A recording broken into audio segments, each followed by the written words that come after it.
नमस्कार। अल्परे उपनिषद कार्यक्रम को आपण मानक अनेक अनेक स्वागत। दर्शक बंधु आपण आम कार्यक्रम माध्यम अनेक उपनिषद सिद्धांत को शुणा पाँच। प्रकृत में उपनिषद एथि जहाँ माध्यम मनुष्यर जीवन श्रृंखलित हो पार, मनीष निजक मनीष पदवाच्य बोली ग्रहण कर एथिपाई अनेक संथ माने, महर्षि माने, देवर्षि माने, ब्रह्मर्षि माने, राजर्षि माने तपस्या करिसेंती ना कहीं ना निज हित लागी जात नुहे हिंदू विश्व हिते हिंदू प्रति रक्त बिंदु सारा जगतर कल्याण करने निमंते निजको अभिप्रेत करिसेंती। प्रत्येक सनातनी से भाव को आधार करी आज मध्य सचराचर जगत एकथा गान करुच्ची। ए भारत वर्षर ये प्रेरणा सृष्टि करा जाइथिला वसुधैव कुटुंबकम्। आमे सारा जगत को निजर भाई भौणी गोटे कुटुंब बोली स्वीकार करिचे। आमठू केही पृथक नुहंती, आमे काहाठारु पृथक नुहे, समस्ते आमर, आमे समस्तंकर निजर एवं निजत्वर भाव को प्रतिपादन करुच्ची। सनातन धर्म आ तार ऐसी चिंतन को आहुरी सुंदर भाव में अभिव्यक्त करिची उपनिषद माला। सही क्रम रे आज बृहदारण्य उपनिषद्र तृतीय अध्यायर पंचम मंत्रर कथा एठी सुंदर भाव में गोटे प्रसंग को वर्णना करा जायछि। से प्रसंग होछि या सत्य कहिवार आवश्यकता रही। जीवन में सत्यर विशेष गुरुत्व रही। दर्शक बंधु जहाँ जीवन में सत्य प्रतिष्ठित हो जीवन आनंदमय हो। आपण गोटे मिछ को लुचेवा जाई गोटे पर गोटे कोटिए मिछ कहवाक पड़ो, किंतु विश्वास करंतु जदि थरुटी आपण सत्यर आश्रय नहीं थे, सत्याश्रयी होते और सत्य को निज जीवन मूल मंत्र भाव में ग्रहण करेंगे ना आपण क्या मुंड नुआइवाक पड़ोनी। गोटे मिछ पई कोटिए मिछर आवश्यकता रही। दर्शक बंधु हेले गोटे सत्य पई आपन कोटिए ताली मिलिवो, कोटिए बहादुरी मिलिवो आ कोटिए सम्मान मिलिवो। सतरे सतर केही मूल्यांकन करि पारिबे नाही, सत्य सर्वोपरि।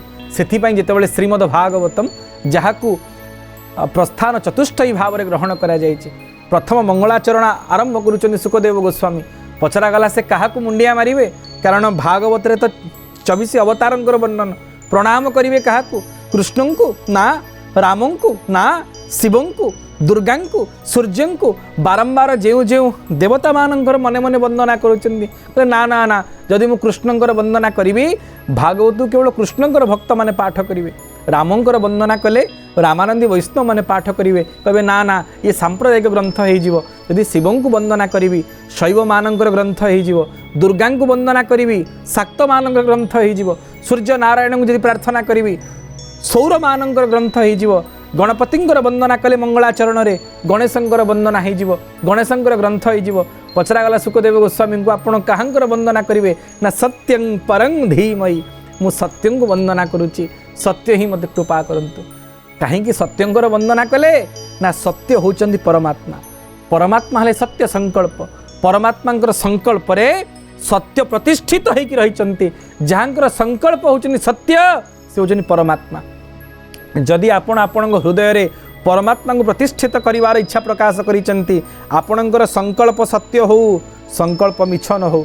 जार संकल्प, जार कामना, जार मनोभाव, जार वांछना होची सत, से होची परमात्मांगर निजजन।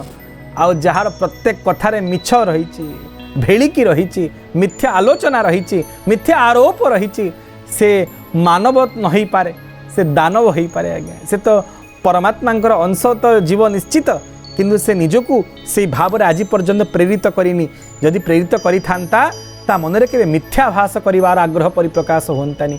जे मिछ कहे ताडू भगवान दूरे जानते। दर्शक बंधु ये सत्य रे सचराचर जगत प्रतिष्ठित होइकी रहिছে। आपण माने जानिचंदी पुराणर विभिन्न आख्यान रे एई सूर्यवंशर विशिष्ट सम्राट हरिश्चंद्र जहाँ को सत्यर अवतार बोली ग्रहण करा जायछि। यदि सत्य नामक गुण केबे सांगोपांग रूप से अवतरित हुअन्ति, से होचंदी स्वयं हरिश्चंद्र।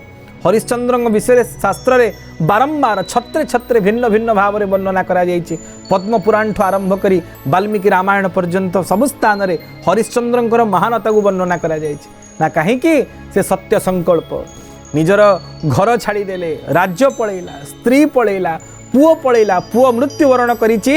ये सेठी शवदाहकर कार्य संपादना करुचंदी गंगा कूल हरिश्चंद्र घाट रे। तापरे मध्य निजर पुओ पाई सामान्य मात्र सत्य को द्वाही दे पारि नाहंती, सत्य को बळी लगेई पारि नाहंती। एथिपाई सत्य को भगवान बोली स्वीकार करा जायछि। प्रभु निजे होचनी सत्य संकल्प आ तांकर जे भक्त तांकर जे दास तांकर जे शरणागत जे प्रकृत रे भगवान को भल पाए से मध्य सत्य प्रतिष्ठित हवार आवश्यकता रही। आ दर्शक बंधु पिला बेले जो आम रामकृष्ण नंदंकर आहे दयामय विश्व विहार से अमीय पदपंक्ति पाठ करूँ आपण मानकर समस्त मन थी सत कहवाकू किया डरबी सत कही पछे मले मरबी मते एतिकी शिखाओ साई हे मोर धन जन लोड़ा नाई हे साई हे जगत साई हे मोर प्रभु आपण मते शिक्षा प्रदान करंतु मो मुहरु केबे मिछ न बाहरु मो मुहरु कस्मिन काल मध्य अन्य निमंते मिथ्याभाष मिथ्यारोप सर्वोपरि मिछर मु केबे प्रहेलिका को आश्रा न करे मो जीवन रे सत्य प्रतिष्ठित होइकी रहू कारण सत्य रे देवता माने आतजात होउचंती सत्य रे सूर्य नारायण नित्य उदय होउचंती सत्य रे भगवान सूर्य अस्त जाउचंती ना कोन पई ना पुनरागमनाय च सत करिचंती मु आउ थरे फेरिबी।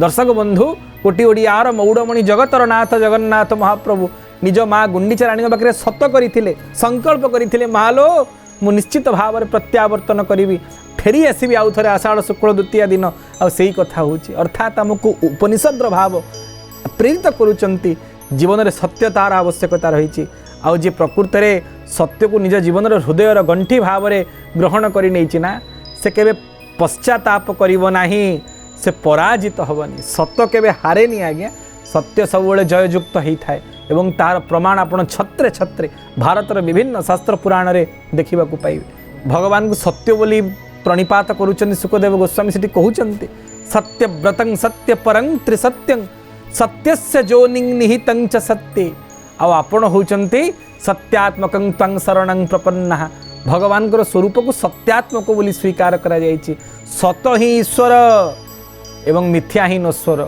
जदि आपण ए भाव को मन भितर प्रतिष्ठित करदेवे आपण कस्मिन काल में सतरु निजको दूरेई रखिबे नहीं सबुबले सत सहित निजको ग्रहण करिवे आपण निजे सत्य स्वरूप हो जिवे जे प्रकृत रे भगवान को भल पाए से निजको सत्य बोली स्वीकार करिथाय। आ दर्शक बंधु आपण सुनले आश्चर्यान्वित हो जिवे जेतेबेले तुलसीदास गोस्वामी जी रामचरित मानस ग्रंथ को रचना कले एवं ता उपरे भगवान विश्वनाथ मोहर मारिले से लिखिले सत्यं शिवं आ सुंदरं ये ग्रंथ हूँ सत्य ये ग्रंथ हूँ शिव माने मंगलप्रद आ ये ग्रंथ हूँ सुंदर अर्थात जे सत से मंगलप्रद एवं ता पाखरे सौंदर्य रही मांगल्य एवं सौंदर्य को धारण करी सत्य सब प्रतिष्ठित होइकी थाए। आशा आपण जीवन में सत्य को निजर गंठी हार करिवे। नमस्कार।